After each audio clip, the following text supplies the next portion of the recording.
آپ صلی اللہ علیہ وسلم نے حتیم نہیں بنایا. کیوں نہیں بنایا؟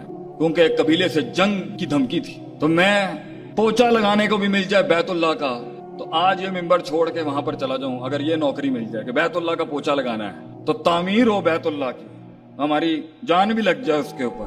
لیکن حتیم روک دیا گیا کیونکہ شر بڑا کھڑا ہوا تھا.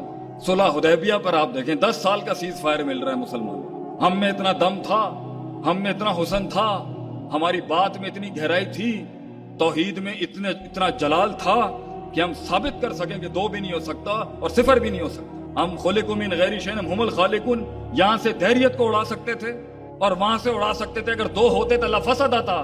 تو گھر کے 2 باپ نہیں ہو سکتے, ملک کے 2 حاکم نہیں ہو سکتے, تو کائنات کے 2 خالق کیسے ہو سکتے ہیں؟ ہم جانتے تھے کہ ہم اپنا حسن بیچ سکتے ہیں بازار کے اندر, بس ہمیں مارنے کی ضرورت تھی. یہ پروپیگنڈے کیوں چل رہے ہیں آج مسلمانوں کے خلاف؟ کیوں اتنے بلین ڈالر لگائے جا رہے ہیں صرف ہمیں گندا کرنے کے لیے؟ کیوں؟ کیونکہ وہ جانتا ہے ہم کیا ہے, ہم نہیں جانتے ہم کیا تھے اور ہیں. ہم دم نہیں جانتے اپنا, ہم نہیں جانتے کہ صرف لاٹھی رکھنی تھی موسیٰ علیہ السلام نے. 12 منہ اللہ نے کھولنے ہوتے ہیں. وَمَن يَتَّقِ اللَّهَ يَجْعَل لَّهُ مَخْرَجًا, اللہ نے کرنا ہوتا ہے. وہ 4 دروازے جب بند ہو جو 5واں کھلنا ہوتا ہے. لوگ آتے ہیں ہمارے پاس پوچھتے ہیں جی ہم سے مناظرہ نہیں ہوتا, ہم سے ڈیبیٹ نہیں ہوتی حق باطل کی. کہیں پر بھی زندگی کی کسی معیار میں لوگوں کے ساتھ بیٹھا تو قائل ہی نہیں کر پا رہا, اپنی بات محفل میں منوا ہی نہیں پاتا, میں دلائل ہی نہیں بن پاتے, تعبیر ہی نہیں آتی, احساسات ادراکات جذبات کو لفظوں کا لباس ہی نہیں دے پاتا.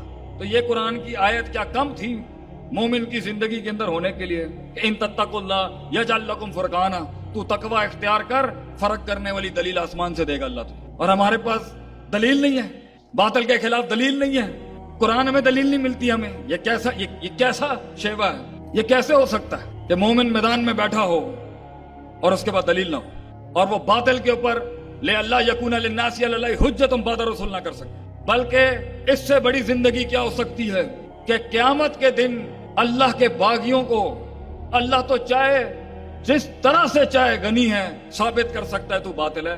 اللہ کسی انسان اور مسلمان کو دلیل بنا کے پیش کرتے. یہ نہیں تھے تیرے دور میں, تو دنیا میں حجت اللہ بننے کے علاوہ سب سے بڑا شرف کیا ہو سکتا ہے کہ تو اللہ کی دلیل بن جا میرے یار, تجھے اللہ پیش کرتے قیامت کے دن. یہ لوگ نہیں تھے.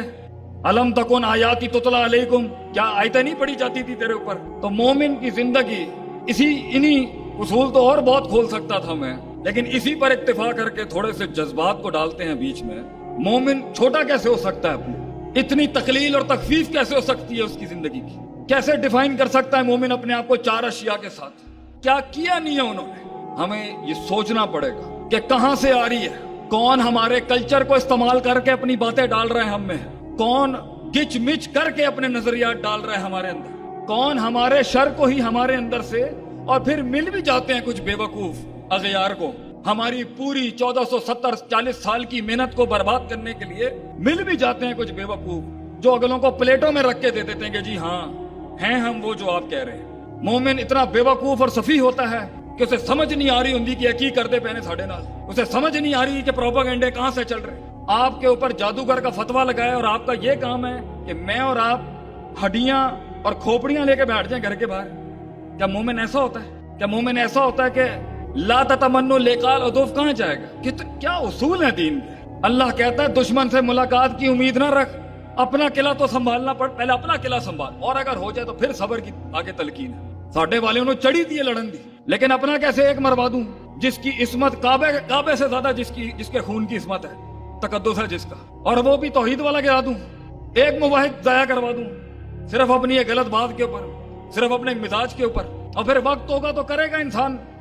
اگر اتنی ہی بقا کی جنگ ہے اور اتنے ہی نظریے کی بقا کی جنگ ہے تو پھر دیں گے اپنی جان کا نذرانہ جہاں نظریے کو ہٹ لگ رہی ہے اتنی بڑی.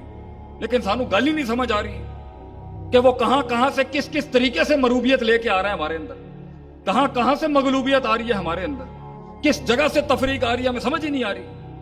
ہمیں پتہ ہی نہیں ہے وضع, قطع, زمان, مکان, لہجہ, لفظوں کا ہمیں پتہ ہی نہیں ہے کیا بات کرنی ہے, کس طریقے سے پیش کرنا ہے.